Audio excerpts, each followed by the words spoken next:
नमस्कार दोस्तों, स्वागत है आप सभी का ऑनलाइन एडा स्टडी यूट्यूब चैनल पे। इस वीडियो में हम बात करेंगे तमाम भर्तियों की लेटेस्ट अपडेट को लेकर। तो बनवा में सारी अपडेट हम कवर करते हैं। चलिए दोस्तों, वीडियो शुरू करते हैं। वीडियो को लाइक और शेयर करना बिल्कुल ना भूलें। साथ में चैनल को सब्सक्राइब कर लें और बेल आइकन को दबा लें, जिससे किसी प्रकार की ऑथेंटिक जानकारी आप सभी को मिलती रहे। तो चलिए शुरू करते हैं। तो सबसे पहले जानकारी आप सभी को देखने के लिए मिलेगी ऑक्सीजन के संकट के बारे में, साथ में राष्ट्रीय आपातकाल जैसे हालात के बारे में। इससे पहले अगर आपको याद होगा, हाई कोर्ट के माध्यम से कई आदेश दिए गए। उत्तर प्रदेश के अंदर 3 से 4 बार हाई कोर्ट ने यहाँ पे जानकारी दी है लॉकडाउन के बारे में। कोरोना संक्रमण को लेकर कहीं ना कहीं यहाँ पे गंभीरता देखने के लिए मिली है हाई कोर्ट के माध्यम से। लेकिन प्रदेश सरकार के माध्यम से मामला सुप्रीम कोर्ट में ले जाकर मामले को ठंडे बस्ते में तो कर दिया। लेकिन अब ऐसे में सुप्रीम कोर्ट के माध्यम से टिप्पणी की गई है। 6 हाई कोर्ट में सुनवाई के बाद से केंद्र सरकार से जवाब मांगा है कि उनके पास किस प्रकार की क्या कोई योजना है। सुप्रीम कोर्ट में कोरोना के प्रबंध को लेकर आज फिर से जो सुनवाई है वो देखने के लिए मिलेगी, जहां पर सुप्रीम कोर्ट के माध्यम से 4 बिंदुओं पर जवाब मांगे गए हैं। ऑक्सीजन की आपूर्ति के बारे में, आवश्यक दवाओं के बारे में, टीकाकरण की विधि और साथ में तरीका को लेकर, साथ में लॉकडाउन घोषित करने की राज्य की शक्ति के बारे में।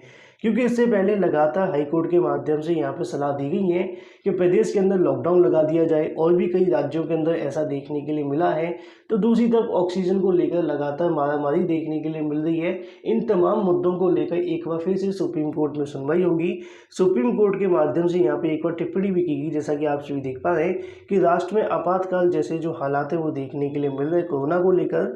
कोरोना के बढ़ते संक्रमण के बीच में अस्पतालों में ऑक्सीजन की किल्लत को लेकर कहीं न कहीं तमाम चीज़ें वो देखने के लिए मिल रही हैं।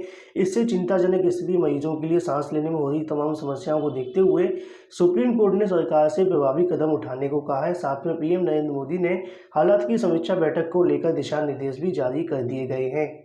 लेकिन ऐसे में स्थिति काफ़ी ज़्यादा गंभीर हो चुकी है। आप सभी अपने घर पर रहें, हो सके तो किसी की मदद अवश्य करते रहें। लेकिन ऐसे में सरकार के माध्यम से क्या क्या फैसले लिए गए, इसके जवाब कहीं न कहीं देने पड़ेंगे सुप्रीम कोर्ट को। अब सुप्रीम कोर्ट में क्या जवाब देते हो, सुप्रीम कोर्ट का क्या आदेश होगा, ये तो आज की सुनवाई के बाद ही क्लियर हो पाएगा। लेकिन ऐसे में ऑक्सीजन को लेकर, ऑक्सीजन की आपूर्ति को लेकर तमाम समस्याएं हैं। इस बार कोरोना से ज़्यादा ऑक्सीजन को लेकर ज़्यादा समस्याएं हैं, हालांकि मामले दोनों सेम ही हैं।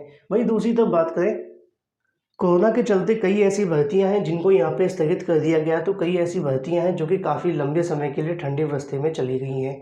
अगर हम किसी राज्य की बोर्ड परीक्षाओं की बात करें तो वो तो लगभग यहाँ पे रद्दी कर दी गई हैं, और कुछ परीक्षाओं को स्थगित भी किया गया है। लेकिन ऐसा अब आप सभी को और भी देखने के लिए मिल रहा है कि मई के अंदर होने वाली लगभग सभी परीक्षाओं को स्थगित किया जा चुका है। एक के बाद एक यहाँ नए नोटिफिकेशन जारी किए जा रहे हैं। तो कई ऐसी भर्तियाँ भी थी जिनकी नियुक्तियाँ होने वाली थी, वो भी फिलहाल कोरोना के चलते लटक चुकी हैं। जैसा कि आप सभी को देखने के लिए मिलेगा कि एसएससी के माध्यम से एक और परीक्षा को यहाँ पे जो आगे बढ़ा दिया गया है। इससे पहले एसएससी सीएचएसएल की परीक्षाएं बीच में चल रही थी, वो भी कार्यक्रम निरस्त कर दिया गया। अब उसकी जो परीक्षा है वो बाद में करवाई जाएंगी। उत्तर प्रदेश के अंदर बहुत सारी प्रतियोगी परीक्षाओं को स्थगित किया जा चुका है। एसएससी के माध्यम से सीपीओ भर्ती को भी यहाँ पे स्थगित करने का जो फैसला है वो लिया गया, जैसा कि आप सभी देख पा रहे हैं। इसकी जो परीक्षा होनी थी वो मई के अंदर देखने के लिए मिलनी थी। लेकिन फिलहाल अगर हम बात करें 21 और 22 मई के बीच में होने वाली परीक्षाओं को अब पूरे देश में कहीं ना कहीं स्थगित करने का जो फैसला है वो ले लिया गया है। साथ में जैसा कि आप सभी को पता है कि इसके अलावा और भी कई परीक्षाएं अगस्त में भी होने वाली हैं, जुलाई में भी होने वाली हैं। हालांकि उनको लेकर अभी तक फैसले नहीं हुए हैं। लेकिन इसी प्रकार संक्रमण बढ़ता रहा तो परीक्षाओं के लिए और भी लंबा इंतजार करना पड़ेगा। साथ में मैंने आप सभी के लिए लिखा है एलटी गेट को लेकर। एलटी गेट भी आप सभी को देखने के लिए मिल जाएगी कि एलटी गेट शिक्षक भर्ती अभ्यर्थियों की जो नियुक्ति प्रक्रिया एक बार फिर से फंसती हुई दिखाई दे रही है। जानकारी आप सभी को देखने के लिए मिलेगी कि एलटी गेट शिक्षक भर्ती के तहत सामाजिक विज्ञान साथ में हिंदी विषय में चयनित तकरीबन 2500 चयनित अभ्यर्थियों की नियुक्ति के लिए इंतजार करना होगा। उत्तर प्रदेश लोक सेवा आयोग चयनित विवरण को लेकर संबंधित संशोधित सॉफ्ट कॉपी अब तक माध्यमिक शिक्षा निदेशालय को नहीं भेजी है। अभ्यर्थियों ने आयोग से संपर्क भी किया और बताया गया कि जिस कर्मचारी संशोधित सॉफ्ट कॉपी बनाने को लेकर जिम्मेदारी सौंपी गई थी उसे कोरोना हो गया है। अब ऐसे में कहीं ना कहीं जो मामला है वो लटक गया है। तो यहाँ पे एलटी गेट की अगर हम बात करें, जो नियुक्ति प्रक्रिया है वो भी लटकती हुई दिखाई दे रही है। अब इसका जो प्रोसेस आगे बढ़ने की संभावना है, मान के चलिए कि मई के प्रथम सप्ताह के बाद ही कुछ देखने के लिए मिलेगा। क्योंकि इससे पहले आयोग ने कहा भी था कि चुनाव के बाद ही कहीं ना कहीं इनकी जो नियुक्ति प्रक्रिया है वो आगे बढ़ाई जाएगी। तो ऐसे में जैसा कि आप देख पाए कि नियुक्ति हो या फिर परीक्षा हो या फिर कुछ और, लगातार कोरोना संक्रमण की वजह से लटकता हुआ दिखाई दे रहा है। वहीं दूसरी तरफ बात करें 69,000 शिक्षक भर्ती के बारे में। जैसा कि आप सभी को पता है कि 69,000 शिक्षक भर्ती के अंदर बीएसई के माध्यम से लगातार मनमानियां देखने के लिए मिलती हैं। सचिव के माध्यम से बहुत सारे ऐसे आदेश जारी किए गए जिसके क्रम में जानकारियां दी गई हैं कि जल्दी से जो आगे का प्रोसेस कंप्लीट करके छात्रों को यहाँ पे या तो सत्यापन कराते हुए वेतन का आदेश जारी कर दिया जाए, तो दूसरी तरफ थर्ड चयन सूची वाले छात्रों के लिए खाली पदों का जो ब्यौरा है वो मांगा जा रहा है। लेकिन हमारे जो बीएसए हैं उनके माध्यम से लगातार लापरवाहियां देखने के लिए मिलती हैं और ऐसे में सचिव के माध्यम से आदेश तो जारी कर दिए जाते हैं, लेकिन कहने में सिर्फ महज वो आदेश ही होता है। अगर हम उसको दूसरे तौर पर कहेंगे तो कागज़ का टुकड़ा भी कहा जा सकता है, क्योंकि कार्रवाई के नाम पर ना तो बीएसए के ऊपर कुछ होता है और ना ही बीएसए अब सचिव से डरते हुए दिखाई भी देते हैं।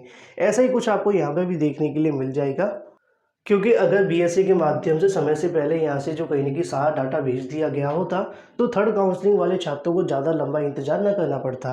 अब यहाँ पे भी आप सभी देखेंगे सत्यापन नहीं करा रहे बीएसई, ऐसी जानकारी आपको देखने के लिए मिल रही है। सचिव के माध्यम से 26 तक कार्य पूरा करने का जो आदेश है वो तो जारी किया गया है, लेकिन बेसिक शिक्षा परिषद के प्राथमिक स्कूलों में नियुक्ति पाने वाले शिक्षकों के अभिलेखों के सत्यापन के लिए बेसिक शिक्षा अधिकारी कहीं न कहीं रुचि नहीं दिखा रहे, ऐसी जानकारी देखने के लिए मिल रही है।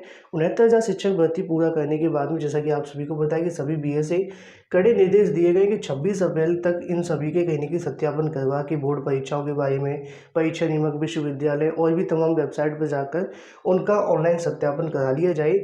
इसके लिए हर जिले के एक अधिकारी को सहायक अधिकारी तय करने के भी आदेश दिया गया है।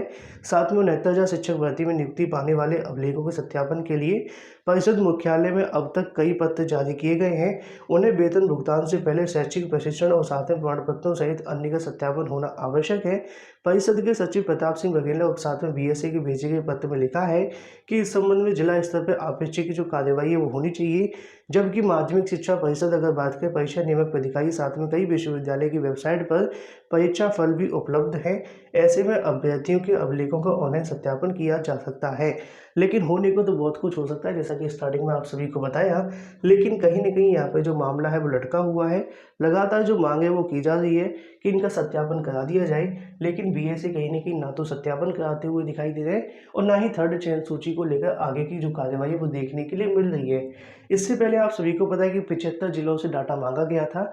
लगभग यहाँ पे 4 से 5 ऐसे बीएसए बताए जा रहे हैं जिनके माध्यम से डाटा नहीं भेजा गया है और 2-3 जो डाटा भेजा गया है उसके अंदर त्रुटियां हैं।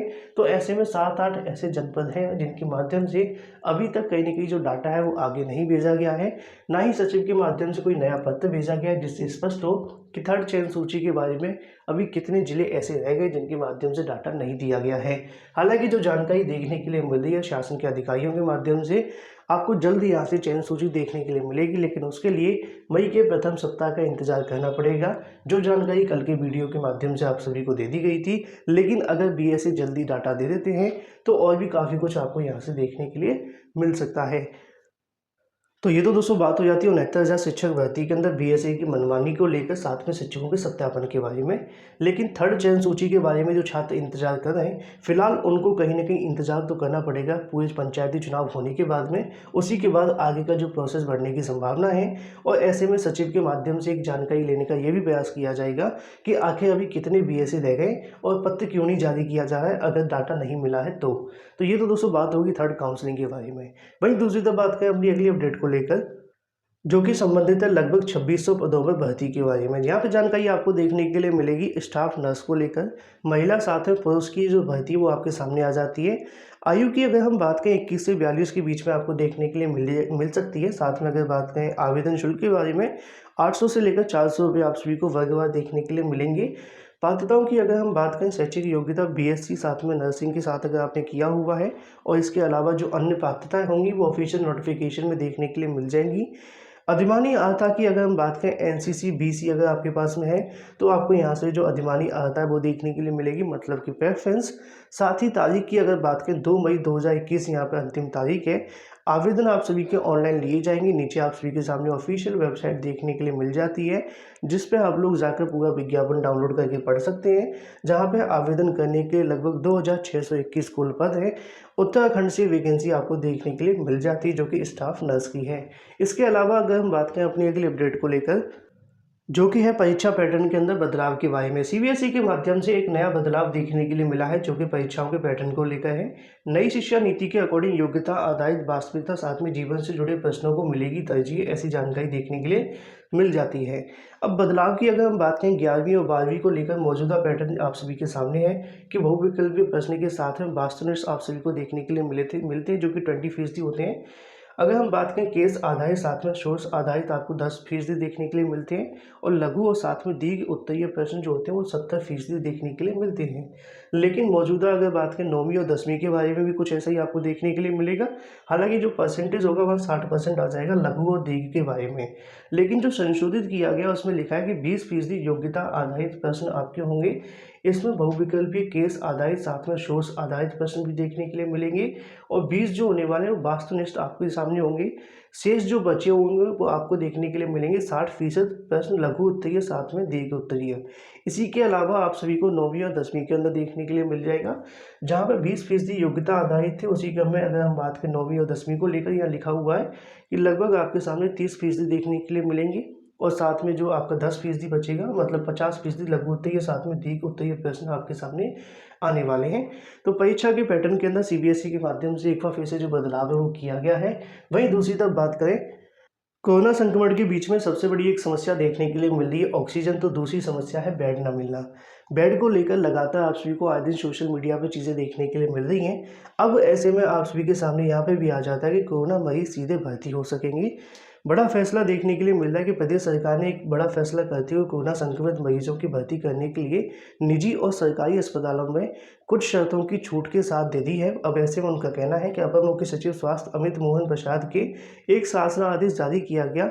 इस आदेश में कहा गया कि निजी कोविड अस्पताल अब कोविड संक्रमित को अपनी पॉजिटिव रिपोर्ट के आधार पर स्वयं भर्ती कर सकेंगे। इन निजी अस्पतालों पर अब तक चली आ रही व्यवस्था, यानी कि इंटीग्रेटेड कोविड कमांड सेंटर के प्रभारी अधिकारी या फिर मुख्य चिकित्सा अधिकारी के संदर्भ में पत्र रेफरल लेटर की आवश्यकता नहीं पड़ेगी। अब यहाँ पे जो प्राइवेट वाले होंगे वो भी यहाँ पे इनको रख सकेंगे। सरकारी अस्पताल में 30% जो बेड वो खुद भर्ती कर सकेंगे, ऐसी जानकारी आपको देखने के लिए मिल रही है, जिसको लेकर यहाँ पे लिखा भी हुआ है कि श्रेणीवार आरक्षित होंगे बेड। निजी अस्पताल मात्र 10% श्रेणीवार बेड आरक्षित रखेंगे, जिन पर इंटीग्रेटेड कोविड कमांड सेंटर के जरिए भर्ती करवाई जाएगी। निजी अस्पतालों द्वारा भर्ती करने के बाद में इसकी जो सूचना होगी वो तत्काल उत्तर प्रदेश सरकार के पोर्टल पर अंकित की जाएगी। निजी अस्पतालों को रोजाना सुबह 8 बजे से शाम, अगर बात करें रिक्त बेडों के बारे में जो जानकारी है वो देखने के लिए मिलेगी। तो ऐसे में बेडों के साथ में ऑक्सीजन की तमाम समस्याएं हैं। उम्मीद है कि आप स्वस्थ होंगे अपने और साथ में अपने परिवार का ख्याल रखेंगे। फिलहाल इस वीडियो के माध्यम से इतना ही। Thank you for watching this video.